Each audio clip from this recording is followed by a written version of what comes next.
SI भर्ती परीक्षा को लेकर सर्व समाज द्वारा जिला कलेक्टर कार्यालय के बाहर धरना प्रदर्शन किया गया। तो सर्व समाज छत्तीस कौम के सभी पदाधिकारियों का हार्दिक आभार व्यक्त करता हूँ, धन्यवाद ज्ञापित करता हूँ कि उन्होंने जिस तरीके से आज जो न्याय की लड़ाई लड़ने के लिए सभी सर्व समाज यहाँ पूरी ताकत के साथ में जो आप ये देख रहे हैं जलसा, ये हजारों की संख्या में सर्व समाज के सारे पदाधिकारी और सर्व समाज के सारे युवा हो, चाहे मातृशक्ति हो, चाहे बुजुर्ग हो, सभी इन जो अपने कैंडिडेट हैं जो जिनके साथ में अन्याय हो रहा है उनको न्याय दिलाने के लिए, जो एसआई भर्ती के अंदर जो निर्दोष हैं उन लोगों को न्याय दिलाने के लिए आज सर्व समाज छत्तीस कौम उमड़ पड़ा है। और ये हम सरकार से मांग करते हैं कि तुरंत प्रभाव से डीबी के अंदर चैलेंज करें, जो सिंगल बेंच का फैसला है उसको चैलेंज करें और इन निर्दोष लोगों को न्याय दिलाएं। जब तक न्याय नहीं मिलेगी, जब तक सर्व समाज छत्तीस कौम ये आंदोलन जारी रखेगा।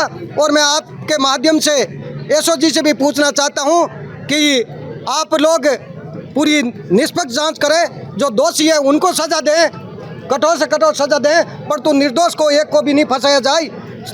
जो न्याय का सिद्धांत कहता है कि सैकड़ों में से दोषी यदि छूट जाए परंतु निर्दोष एक भी नहीं फंसना चाहिए, उसी सिद्धांत और नियमों के तहत कार्रवाई करें। और हम ये चाहते हैं कि आज तक ऐसा नहीं हुआ कि 5 साल नौकरी करने के बाद में, उनका सारा ट्रेनिंग पीरियड पूरा होने के बाद में, सब कुछ पूरा होने के बाद में, उनको नियुक्ति होने के बाद में वापस उनको घर बैठाया जा रहा है, ये बड़ा अन्याय है। और मैं ये चाहता हूँ कि इसकी निष्पक्ष जाँच की जाए, दोषी है उनको सज़ा दे।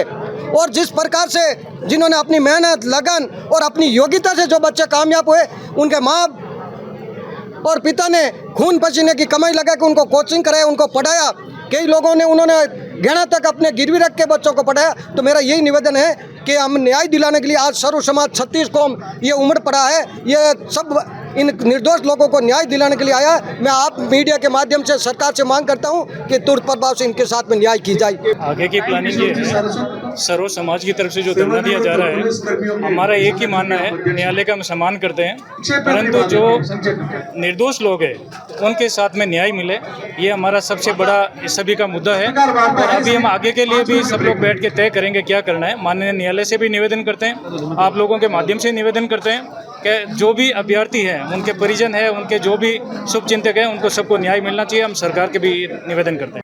कैबिनेट मिनिस्टर ये कह रहे हैं भर्ती निरस्त नहीं हुई, तो हम उनका धन्यवाद ज्ञापित करते हैं, परंतु हम ये कहना चाहते हैं कि जनता को ये क्लियर करे और ये सब समाज के सामने आके क्लियर करे, जनता को स्पष्ट करे कि ये भर्ती निरस्त हुई है या नहीं हुई।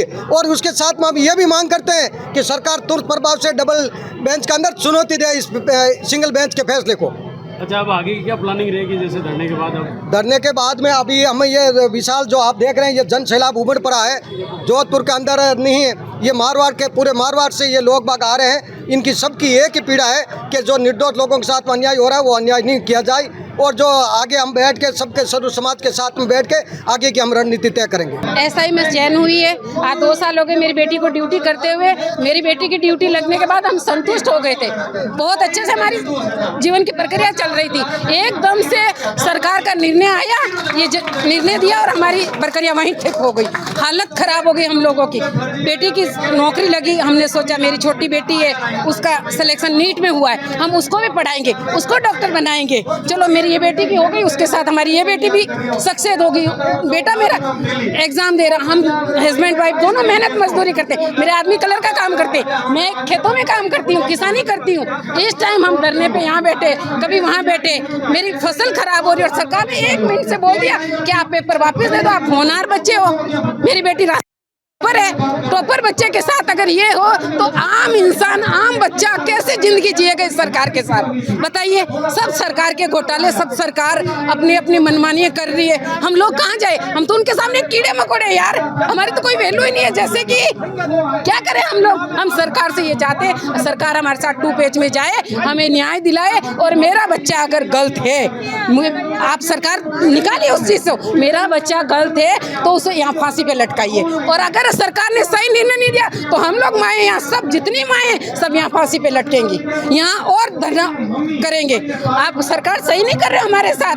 आपसे अगर नहीं हो रहा है, आपसे अगर नहीं हो रहा तो आप हमें बताइए ना। मैं निदान करती हूँ, घास काटती हूँ, एक एक बंदे को मैं निकाल दूंगी। अनपढ़ हूँ मैं, बीमार हूँ। आप मेरे साथ आपकी टीम को भेजिए और देखिए मैं कैसे चुन चुन के निकालती। आपने जैसे 50 गलत निकाले ना, वैसे कितने सही है उनको भी आप साइड निकालिए। आप सबको कैसे वो मार को लगा दिया कि गलत है। आप सब रद्द क्यों भाई, क्यों? हमारे बच्चों ने इस दिन के लिए पेपर दिए थे, इस दिन के लिए मैंने मेरी बच्ची का 5 साल बर्बाद किया। मेरी बेटी 28 साल क्यों नहीं? मुझे शादी का नहीं सोचना, उसका भविष्य के बारे में बिल्कुल नहीं सोचना। मेरी तमन्ना नहीं है कि मेरे बच्चे की शादी हो, मेरे पोते पोती हो, मेरे दोते हो। 50 साल की उम्र मेरी हो गई, मैं जिंदगी भर कमाती रहूं, मजदूरी करूं, बच्चों को एग्जाम दिलाऊं। सरकार रद्द करे, बस यही रह गया हमारी जिंदगी में। हमारी जिंदगी में बस यही रह गया है कि मेरा आदमी जोधपुर कमाए, मैं गाँव में कमाऊँ। कहाँ है हमारी जिंदगी? क्यों सरकार नहीं सुन रही हमारी बात? मोदी जी हर कहीं कहते मन की बात सुनिए, मन की बात सुनिए। हमारी मन की बात सुनिए ना आप, हमारे मन की आप नहीं सुन रहे। कितने माँ बाप सब भाई जिनके आज अभी उन्होंने बोला, एक मैडम ने कि मेरा हस्बैंड आज 3 महीने पहले डेथ हुई। आज क्या कहते हैं 3 महीने में हम समझ नहीं पाते। वो 3 महीने में यहाँ आके गुहार दे रही है, सरकार से भीख मांग रही है यार कि हमारे साथ न्याय करो। कहाँ है सरकार? क्यों नहीं कर रही है न्याय? मैं सरकार से यही चाहती हूँ कि उनके जैसे बहुत हैं जो आप उनके साथ न्याय कीजिए कि सच्चा है, सही है, उसको न्याय मिले, और गलत है उसको आप छान के निकालें। हम यही अपील करते हैं भजन लाल जी शर्मा जी से कि हमारी बेटियों और हमारे भाइयों को न्याय देवे और सुनाई करो जल्दी से जल्दी हमसे। और हमने बहुत मेहनत करके हमारी नंद शांति गुजर को बहुत मेहनत से पढ़ाया है, हमें न्याय मिलनी चाहिए। सरकार से यही विनती है। हमारा सास ससुर बूढ़े हैं और बहुत मेहनत से पढ़ाया, दिल में तो क्या बीती होगी। आप क्यों नहीं ध्यान देवो? हम कैसे ध्यान देते हैं? आज सरकार ने वोट देना है, आज वोट अपा खोटी नहीं करना है, मानो सब काम कर वोट दे तो मानी क्यों नहीं होना करे। सरकार को यही कहना है कि मुझे न्याय मिलनी चाहिए। मानी लड़कियां सही पढ़ी है, कोई गलत नहीं है, न्याय मिलनी चाहिए। मान छोड़े ने आई कहनी है मानी भाई बेटा बेटियां सब ईमानदार से बढ़िया है, कोई माने गद्दारी नहीं की हुई है। तो माने सरकार में न्याय मिलनी चाहिए।